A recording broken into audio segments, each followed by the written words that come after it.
Sejam bem-vindos a mais um Além da Make imperdível, que hoje recebo um ícone e um colega de trabalho. E aproveito para dizer para vocês que o que levamos dessa nossa trajetória chamada vida são as amizades e as conexões que fazemos. Você tem dado importância para suas verdadeiras amizades? Para as pessoas que realmente importam para você? Fica a dica, hein?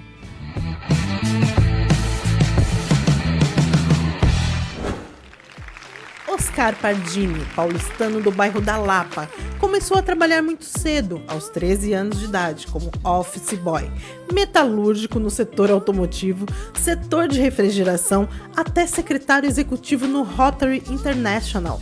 Olha só! Em contrapartida, também começou a se apresentar nas noites paulistanas, em bares, eventos, em uma época em que não tinha esse humor com imitações, sátiras, piadas e paródias na noite paulistana. E foi nesta mesma época que cursava a faculdade de Engenharia Química na Oswaldo Cruz, quando começou a ter seus primeiros contatos com a rádio e, em busca de sua regulamentação na profissão, disputou uma vaga no único curso do Brasil que regulamentava essa categoria. Ou então, sua única opção seria a Faculdade de Comunicação. Bom, se formou em primeiro lugar na turma como locutor, apresentador e animador. Aí, ninguém mais segurava esse talento, né? Daí pra frente, vocês já sabem, passou por vários programas de TVs, vários quadros onde era protagonista, como por exemplo, Portuga Legal, Pegadinhas do Faustão, vários programas de rádio. Se uniu a um dos primeiros grupos de comédia, no qual ele está até hoje, que é o Café com Bobagem. Enfim, muita história, muita vontade de fazer rir e muita competência, né? Vamos falar a verdade.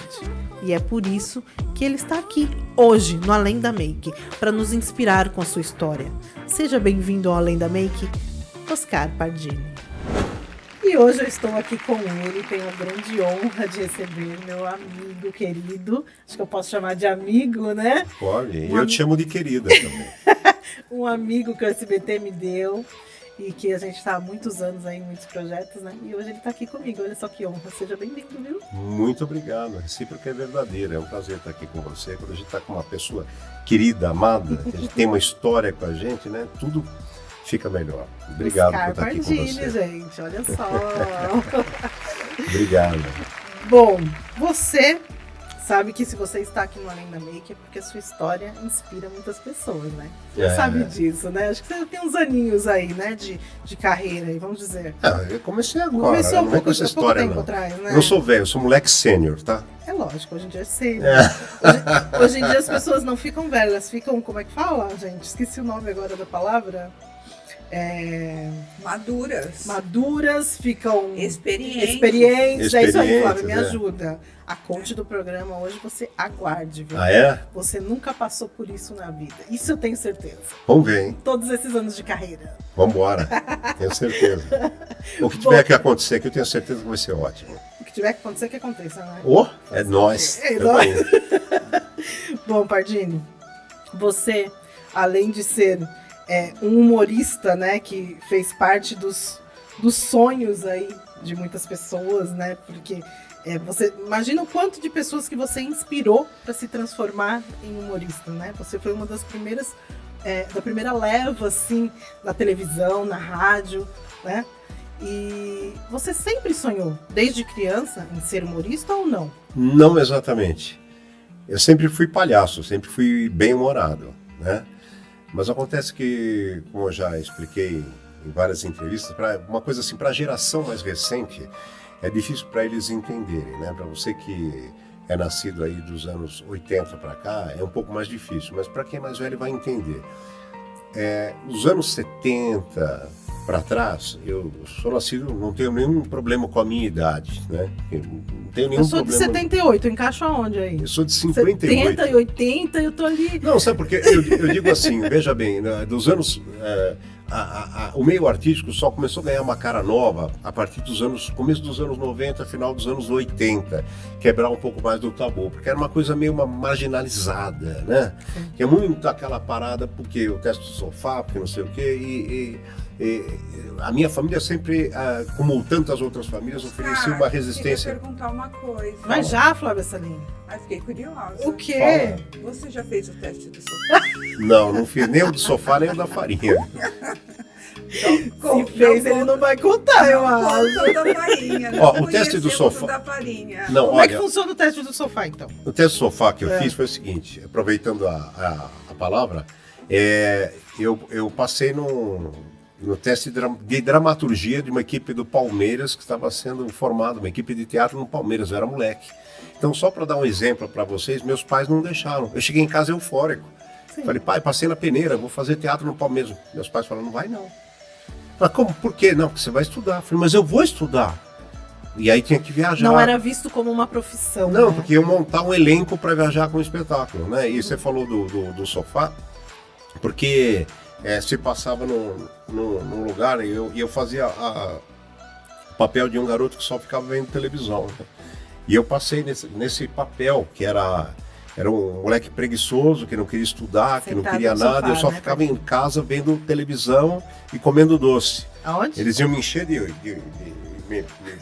enchimento, eu era magrinho para fazer um gordinho, né? E eu tinha que falar tudo meio assim, tal, e eu tinha passado, entre tantas outras crianças, eu tinha passado isso aí, e tinha que ser um gordinho engraçadinho, né? E eu passei, e meus pais não deixaram fazer. E essa cena era onde? Bom, era um peneiro de teatro pro Palmeiras. Não, era um grupo especificamente você ficava onde nessa cena? No sofá. No sofá. Tá aí. Tá explicado, Flávio? Mas é o teste do sofá. Esse foi o teste do sofá. O sofá dele. Passou. Mas inocente, né? Tá vendo? Tá vendo só? Então você já era engraçado desde criança. Ah, sim, engraçado, né? Mas gozado não, hein? Não misture as coisas, hein? Não misture os conceitos, hein? Não misture os conceitos. E aí o que acontece? Assim, quando era moleque, eu ficava na noite, sabe? Quando começaram a onda dos barzinhos em São Paulo, a gente tinha o quê? Tinha os chamados crooners, que eram os músicos, na verdade, né? Tinha os violonistas, tinha as bandas, né? De MPB principalmente, e contar piada na noite era uma coisa super nova, não tinha isso aí. Então, quando começaram a surgir os primeiros bares, que foram na Henrique Schaumann, em Moema... E aí você estava com quantos anos? Uns 16, por aí. Na verdade, eu comecei a escrever o jornalzinho do meu ginásio. Para mim, eu fazia o jornalzinho da classe. Passava no mimeógrafo, zoando os professores, os alunos, e distribuía para todo mundo. Aí pegou essa onda, comecei a fazer de outras classes. Aí fazia o jornalzinho da escola.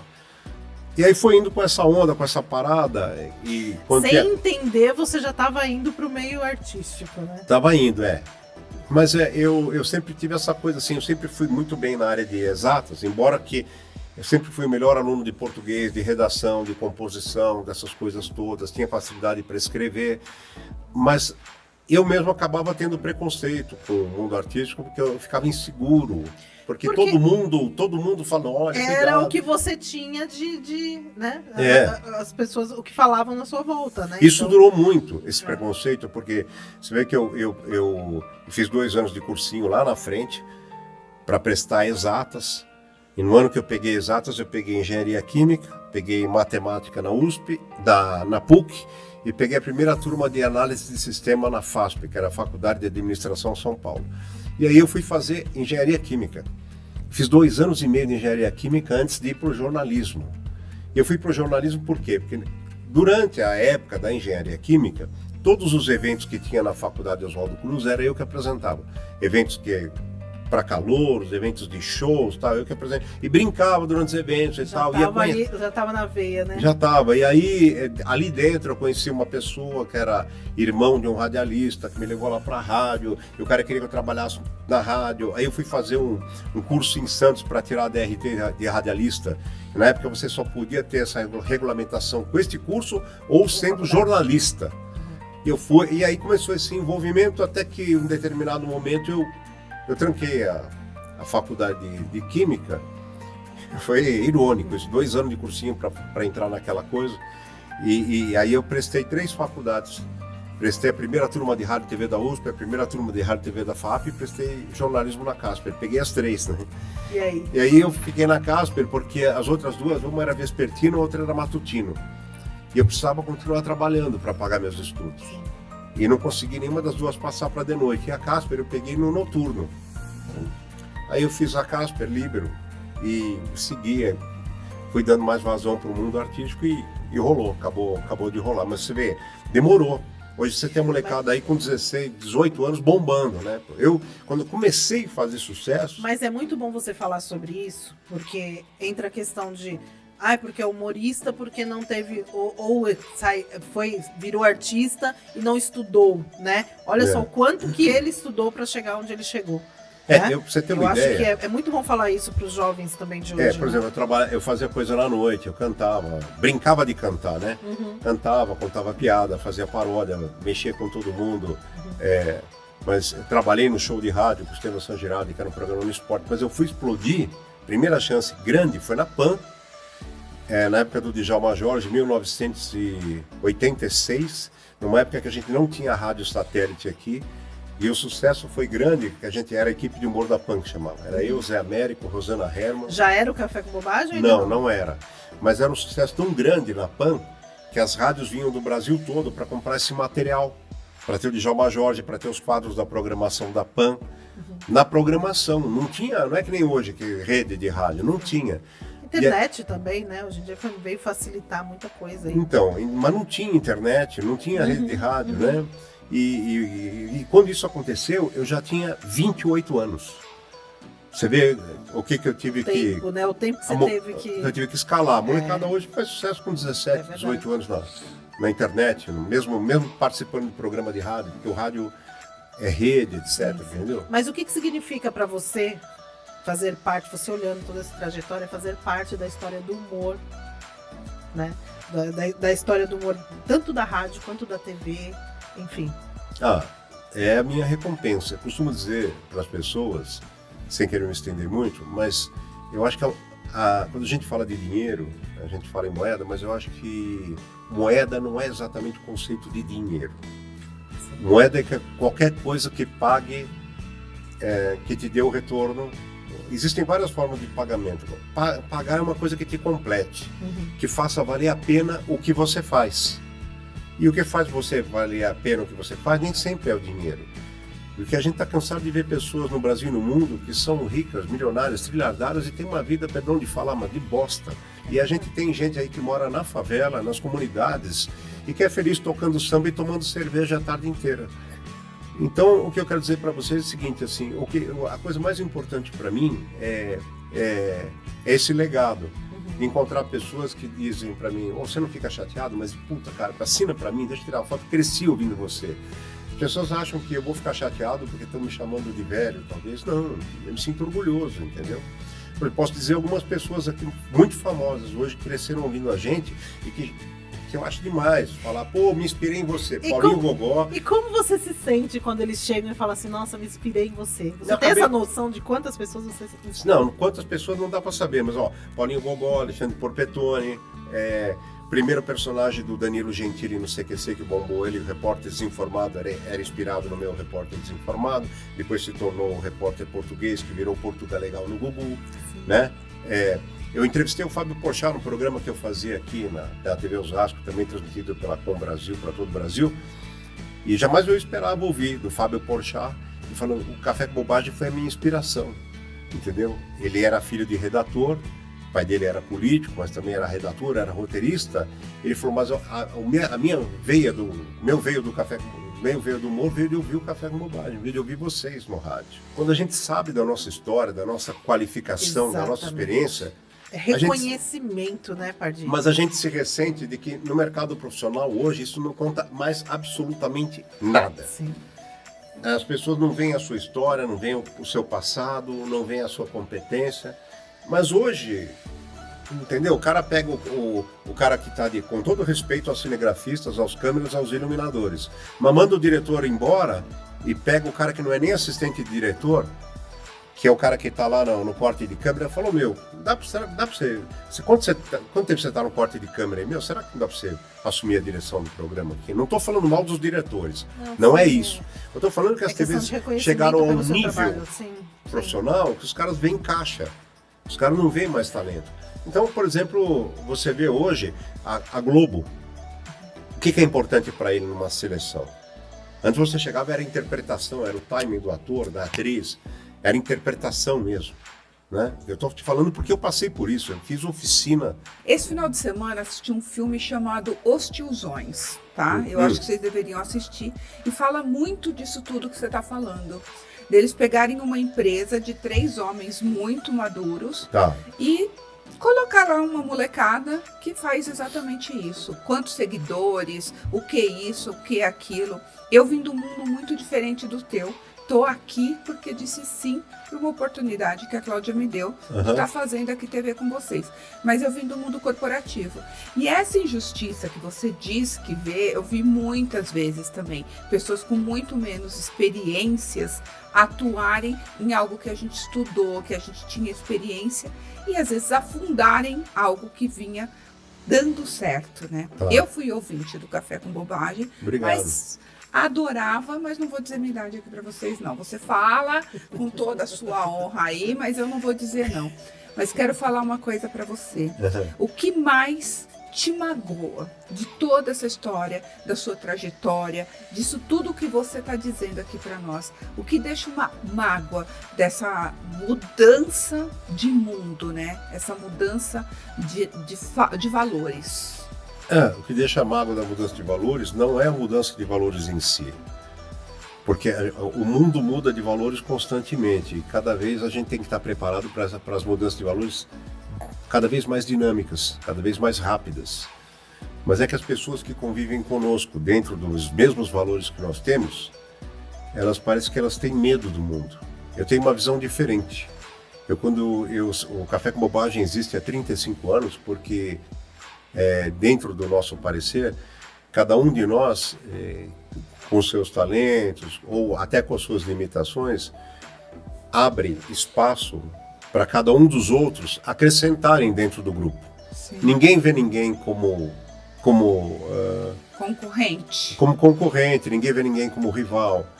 E o que eu sinto muito é que em programas por onde eu passei e colegas, quando eu digo eu estou falando de colegas também, a gente sente essa dificuldade que os superiores eles têm medo por algum momento de deixar de ser superiores. Em vez de a pessoa se sentir enobrecida de ter aquela pessoa no seu time, ela se sente acuada. Sua carreira foi marcada por imitar grandes nomes, né? Você tem noção de quantos você tem? Quantos você imita? Deixa eu te falar uma coisa. Eu não tenho, porque assim, eu comecei fazendo só a parada de imitação. Depois eu comecei a me apaixonar um pouco mais pela parte técnica de criar, escrever, criar personagens e criar situações para gravar coisas engraçadas. São números aí, né? Sim, mas é muito, então, né? É muita gente, mais de 100, sei lá, mais de 150. Eu acho que tem eu era mais, pequeno, eu fazia, por exemplo, Walter Abrão, Geraldo Bretas, Ibrahim Suede, esses caras que não estão mais nem conosco. Olha, né? Depois vai ter um momento, eu não vou te pedir para imitar, mas depois a gente vai ter um momento aqui que eu vou querer que você faça algumas imitações aqui para mim. Papa João Paulo II, que era um cara super empático, né? Uma entidade, né? Era um símbolo do catolicismo. Pô, na época onde eu ia, os caras, faz o Papa.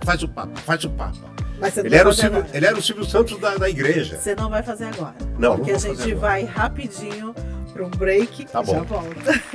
Até já, então. Sai daí.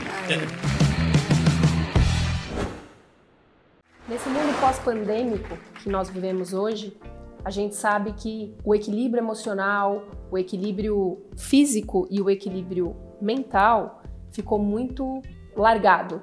E uma maneira que a gente tem natural de fornecer uma ideia, uma sugestão, para que você consiga reconquistar esse equilíbrio, é através da aromaterapia. A gente vem trazer aqui dicas para vocês conseguirem se reequilibrar e se nutrir de algo natural. É uma solução natural que pode te trazer muitos benefícios. Eu vou falar aqui especificamente de 3 óleos que eu gosto muito de usar e recomendar. O principal deles é o lavanda, que é um óleo essencial que ajuda muito no relaxamento, nos trazer muita serenidade.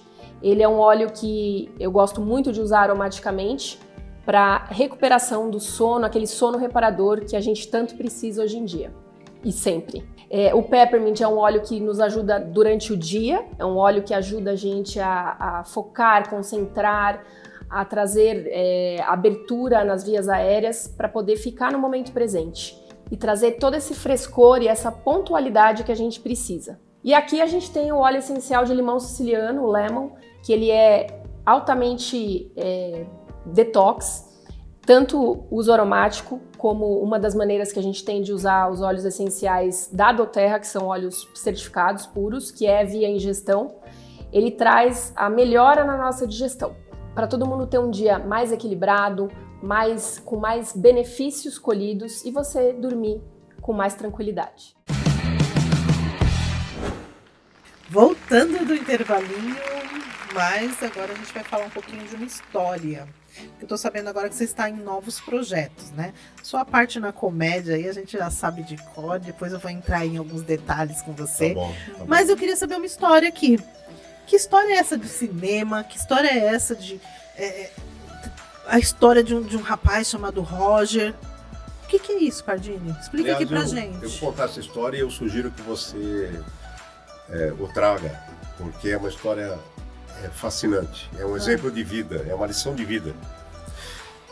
Eu gosto muito de... Eu acho que a gente não passa aqui por essa vida tua, né? Não. Eu tenho uma coisa que eu chamo de trilogia do bem, que eu digo que na vida o que mais faz bem é você estar bem para fazer o bem. Sim.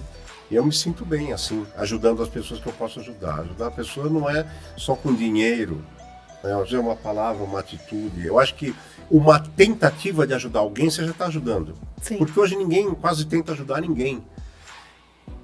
Eu tento ajudar as pessoas dentro da possibilidade. Esse Roger Chedi foi um rapaz que passou por uma entrevista no Café com Bobagem, como convidado, e eu não o conhecia. Mas eu fiquei sensibilizado com a história dele. Ele é um ex-multiatleta olímpico do São Paulo, com dificuldade de locomoção, bem limitado. E ele contou a história dele, então vou resumir para vocês porque é muito longo. Sim. Mas ele é o único caso do mundo. Ele ficou 17 anos com o pescoço quebrado. Primeiro, o único caso que ele não morreu. E segundo, que ele ficou 17 anos, né? E ele sofreu um acidente, um trauma postural durante um exercício, um treinamento com o treinador dele, e ele estava fazendo uma flexão, o treinador estava forçando a flexão, perdeu o equilíbrio, caiu em cima, a cabeça dele virou, estralou, travou, foi para o hospital, tratou, depois ele voltou a treinar. E se passaram muitos anos, e aí ele começou a ter uns sinais que não sabia o que era. Adormecia uma parte do corpo, adormecia a outra, foi tratar, disseram que ele tinha um pinçamento na coluna, aí tratou, fez o tratamento, voltou, apagava uma parte, apagava outra. Bom, então para resumir para vocês, até o momento que começou a ficar muito constante isso, e aquelas coisas que é só da vida e de Deus, ele foi parar no médico que ele tinha que parar, e esse médico fez exames que ele nunca tinha feito, e o médico chamou ele e detectou. Ele falou: meu amigo, o que você fez? Você tem o pescoço quebrado. Meu Deus. Ele falou: como você tem? Como assim? Isso depois de quanto tempo? 17 anos. Meu Deus. Ele ainda era atleta. Como assim? Não, falou: você tem uma fratura grave na cervical e uma compressão da medula que não tem o que fazer. Ele falou: mas aí perguntou para ele, pediu para ele se lembrar, foi remontando no tempo, ele lembrou desse acidente. E assim, para resumir para vocês, o médico falou para ele: olha, eu tenho duas conclusões, nenhuma delas é favorável para você. Se você deixar essa dificuldade de distribuição de estímulo neuromuscular vai se deflagrar, tá? Então isso daí vai se irradiar para o corpo. Então vai aumentar, até o momento que você vai deitar, você vai ficar vegetativo, vai ter até dificuldade para comer, e o último músculo a parar é o coração. Então você vai falecer. E falei: se você operar, é uma cirurgia que a gente nunca fez, é delicadíssimo, perigosíssimo, e você tem mais de 97% de chance de não passar na cirurgia. E o médico falou: eu como médico não posso dizer que você deva operar, né? Ou que você não deva operar. Então é uma decisão muito difícil, tem que ser sua, da sua família. E aí ele ficou naquele drama, até resolveu que ele tinha que operar. E ele pediu 2 meses para o médico, entendeu? Nesses 2 meses ele separou 45 dias para fazer tudo o que ele queria com o melhor amigo dele, que era o irmão, que faleceu recentemente também, o René. E aí ele viajou, fez alpinismo, saltou de paraquedas e tal. E os últimos 15 dias... Mas ele ainda estava tendo os movimentos dele normais, sim, tudo sim. isso. Ah.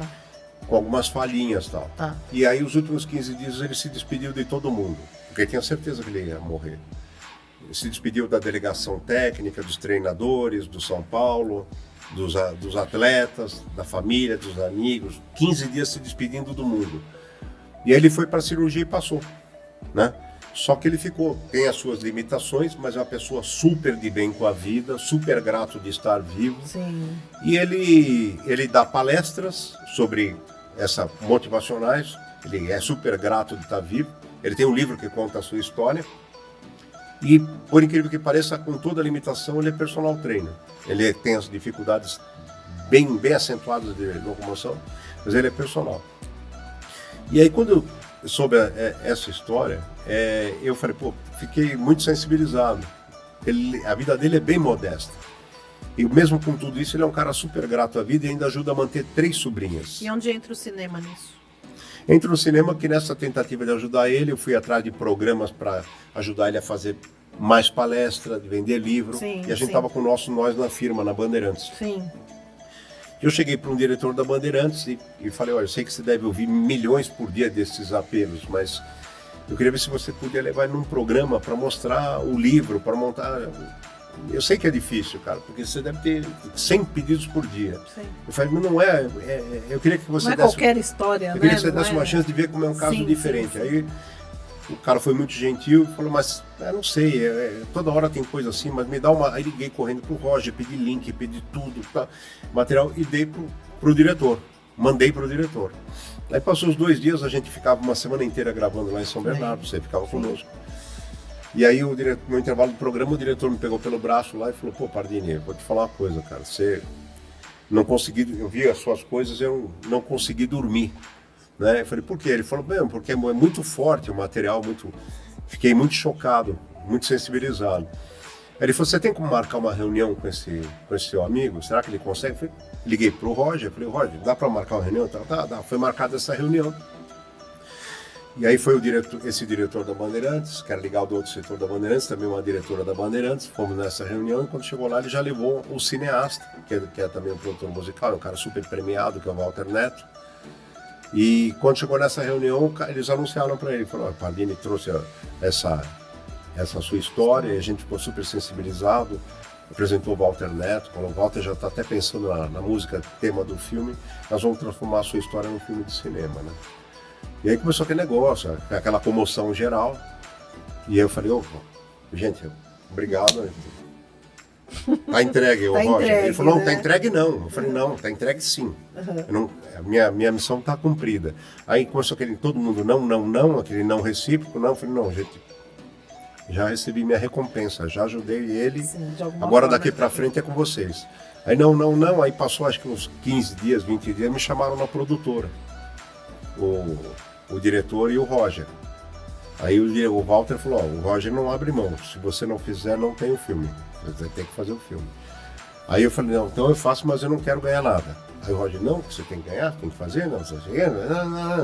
Então, tá, então eu vou fazer, mas eu não vou assinar nada, você vê o que você... Aí eu falei, não, então dá o meu dinheiro para um fundo de pesquisa. Ele também não quis, ele falou, não, então, você tem que ganhar alguma coisa, porque você é o padrinho da história. Assim, eu fui parar assim no filme. Sim.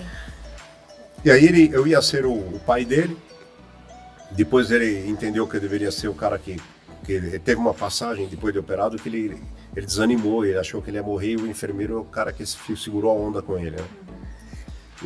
E agora eles entenderam, até o momento pelo menos, eu vou ser esse cara que fica cuidando dele no filme e que depois no final do filme devolve ele para a família, né? É uma história bonita. E o elenco estava fechado, era para ter gravado o filme em maio, é um elenco porrada. Mas acontece que um patrocinador, que era o principal, por questões financeiras, saiu. E até eu queria aproveitar a oportunidade, porque eu sei do alcance do seu programa e desta rede, e gentilmente dizer que eu não sou produtor do filme, mas a produtora tem todas as leis de incentivo cultural ao alcance. Quer dizer, a empresa que participar disso, em vez de pagar imposto de renda, bate no imposto. Sim. São leis de incentivo cultural e contribui com esse feito fantástico que é registrar. Isso é um documento histórico, né? E está faltando 1 ou 2 patrocinadores para fechar. Então, se alguém tiver interessado em participar, Cláudia... Então é isso, gente. Vocês que estiverem interessados em participar, em fazer parte da história, né? Porque esse filme vai entrar provavelmente é do na Roger, história. Roger Chedi, tá? No Instagram é @Roger.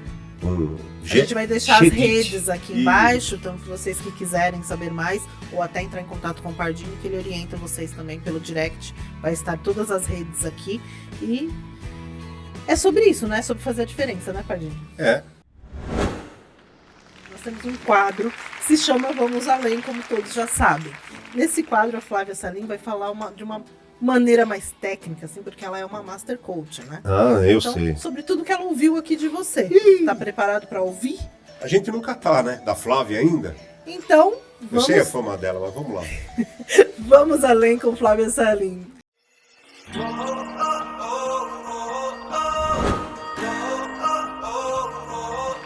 Queria dizer pra você, hein? Você é uma caixinha de surpresas. Eu acho que você já ouviu isso muitas vezes. Lá vem. Então, vamos lá. O cara era para ser engenheiro químico. Rodopiou várias e várias universidades aí de renome. Ele não queria qualquer universidade. Os pais dele nem queriam que ele fosse para esse meio artístico. Também, né, numa época que parecia que o artista era marginalizado. Você tentou fugir, mas tentou mesmo fugir. Mas a sua veia, o seu chamado, sempre vinha e te pegava. De alguma forma, você disse aqui para nós, eu tenho muita fé. É fé mesmo. É fé o que você tem.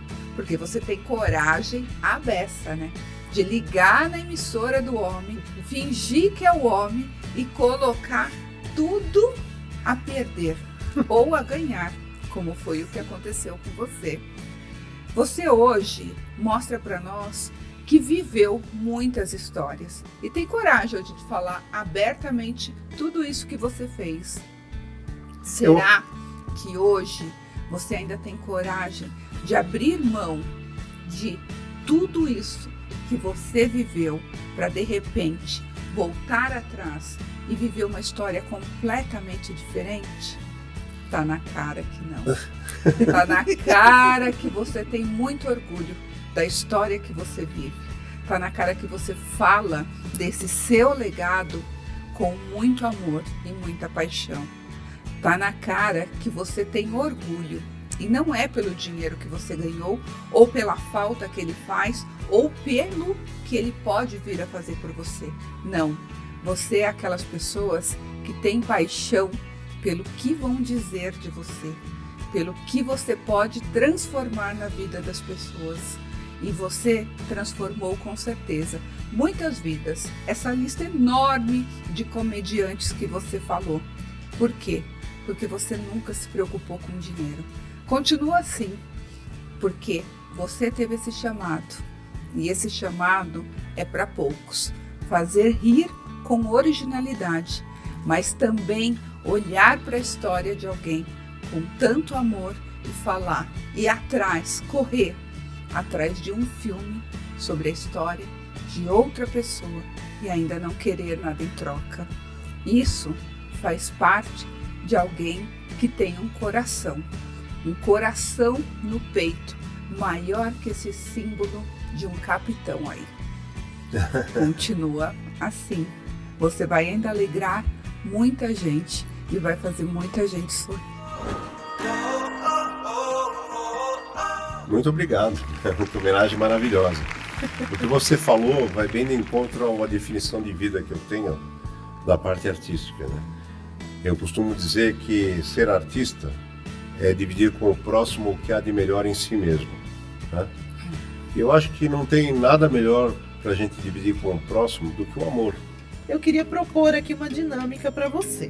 Agora. Agora você tá animado pra dinâmica? Agora, o que você quiser, até fazer pipoca.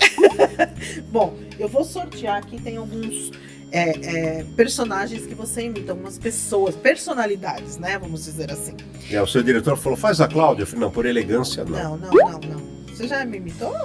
Não. Não, antes de você estar aqui, né? Tá. Ele falou, eu tava fazendo pra ele aqui, faz. Tomás pediu. Eu falei, não, Será? Tomás pra não fazer. Bom, e a gente vai sortear aqui e você vai fazendo essas imitações aí, pode ser? Pode, vai lá. Vai me botar na fria, mas tá tudo bem. Então sorteia você. Por isso que eu vim sem óculos, viu, gente? Eu não enxergo nada sem óculos. Olha.